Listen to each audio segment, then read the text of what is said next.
Right ఇక prime 9 exclusive field report కి స్వాగతం. తిరుమల శ్రీవారి లడ్డు విషయంపై దుమారం రేగుతోంది. శ్రీవారి ప్రసాదంలో అపవిత్రమైన పదార్థాలు వాడారన్న ఆరోపణలు కలకలాన్ని రేపుతున్నాయి. దీంతో ఏపీలో ప్రముఖ ఆలయాల్లో ప్రసాదాల నాణ్యతపై తీవ్రంగా చర్చ జరుగుతోంది. ప్రముఖ ఆలయాల్లో ప్రసాదాల నాణ్యతపై మా రిపోర్టర్లు విశాఖ నుంచి నాయుడు, రాజమండ్రి నుండి శ్రీరామ్మూర్తి, ఏలూరు నుంచి శ్రీనివాస్, చిత్తూరు నుంచి హరిబాబు మరింత సమాచారాన్ని అందిస్తారు.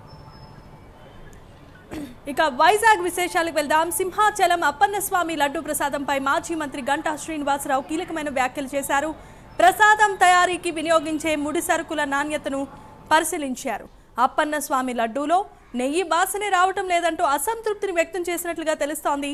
సింహాచలం లడ్డూ ప్రసాదం ఎండిపోయి లడ్డు అనే భావనే కలగడం లేదని వారు ఆరోపిస్తున్నారు. గతంలో విశాఖ డైరీ నుంచి సింహాచలం అప్పన్న ఆలయానికి నెయ్యిని సరఫరా చేసేవారని తెలియజేశారు. ప్రస్తుతం బహిరంగ మార్కెట్లో కిలో ఆవు నెయ్యి ధర 685 రూపాయలుగా ఉంది.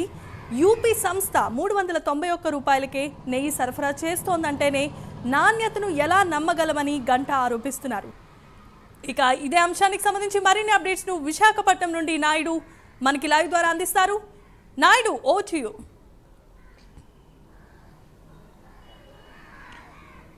Thank you Jemimah.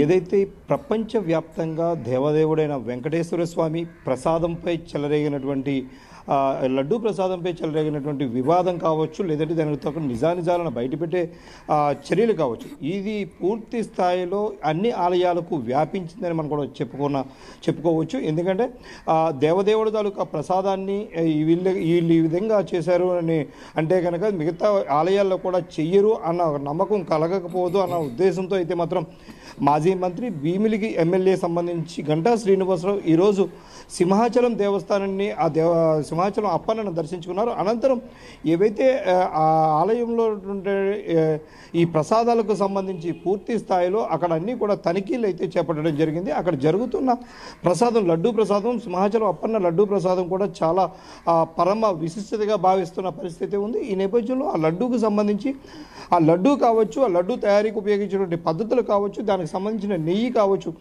మొత్తం ముడి సరుకుల వ్యవహారాలను అన్నింటినీ కూడా ఈయన పూర్తి స్థాయిలో అక్కడ మొత్తం తనిఖీలు చేపట్టారు. ఈ నేపథ్యంలో అక్కడ లడ్డూని తీసి ప్రసాదం తీసుకుంటున్న సమయంలో కనీసం నెయ్యి వాసన కూడా ఎక్కడ కనిపించట్లేదంటూ కూడా ఆయన పెదవి విరిచారు. అదేవిధంగా చూసుకున్నట్టయితే కనుక ఇక్కడ కూడా వెంకటేశ్వర స్వామి, తిరుమల వెంకటేశ్వర స్వామి లడ్డూలో వాడినటువంటి విధంగానే ఇక్కడ కూడా నెయ్యి వాడుతున్నారా ఏమో అన్న అనుమానంతో ఒక రకమైన అయితే మాత్రం ఆయన ఒక సంచలన ఆరోపణలు కూడా చేశారు. అంటే కేవలం 395 రూపాయలకి మీకు ఇక్కడ నెయ్యి ఇస్తున్నారు అంటే అసలు అది నెయ్యేనా అసలు అంటూ కూడా అది చెప్తున్న పరిస్థితి ఉంది. గతంలో చూసుకున్నట్టయితే కనుక విశాఖ డైరీ నుంచి అక్కడ స్థానికంగా ఉన్నటువంటి విశాఖ డైరీ నుంచి నెయ్యిని అప్పన్న స్వామికి సరఫరా చేసేవారు. అయితే కొన్ని అనివార్య కారణాలు కావచ్చు, లేదంటే వైసీపీ ప్రభుత్వంలో పూర్తి స్థాయి రివర్స్ టెండరింగ్ అనే పద్ధతిని ఉపయోగించడం ద్వారా అయితే మొత్తం పూర్తి స్థాయిలో ఇక్కడ నెయ్యి సరఫరాను కూడా నిలిపివేసిన పరిస్థితి ఉంది విశాఖ డైరీ నుంచి. అదేవిధంగా చూసుకున్నట్టయితే ఉత్తరప్రదేశ్కు చెందిన ఓ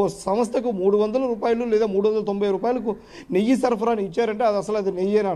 స్థానిక మార్కెట్లో చూసుకున్నట్టయితే కనుక గో నెయ్యి ఒరిజినల్గా ఉన్నటువంటి మనకి నెయ్యి అయితే కనుక సుమారు 900 వరకు పలుకుతున్న పరిస్థితి ఉంది. అదే బల్క్గా తీసుకున్నట్టయితే సుమారుగా 695 రూపాయల వరకు ఇస్తున్న పరిస్థితి అయితే మనకి కనిపిస్తూ ఉంటుంది. అంటే గోవు నెయ్యి, ఆవు నెయ్యిని అయితే వినియోగించాలని నేపథ్యంలో అయితే మాత్రం ఇటువంటివి చేస్తుంటే కనుక 390 రూపాయలకి వీళ్ళు నెయ్యి సరఫరా చేస్తామంటూ వస్తున్నారంటే అది నెయ్యేనా, లేకుంటే అందులో మరి ఏదైనా ఇతర ఇవన్నీ కలిపి ఉండొచ్చు, లేదా కల్తీ నెయ్యి అయి ఉండొచ్చు, లేదంటే గోవు మాంసం అండ్ ఆవు కొవ్వుతో తయారు చేసినటువంటి ఇటువంటి సరఫరా చేస్తున్నారన్న అయితే మాత్రం సంచలన ఆరోపణలు చేయడం జరిగింది.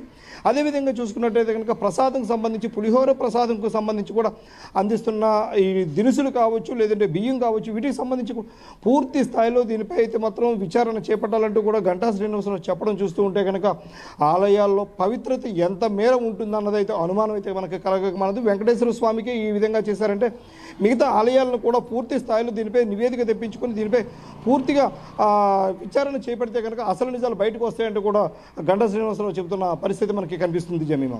Right, thanks for the updates Naidu.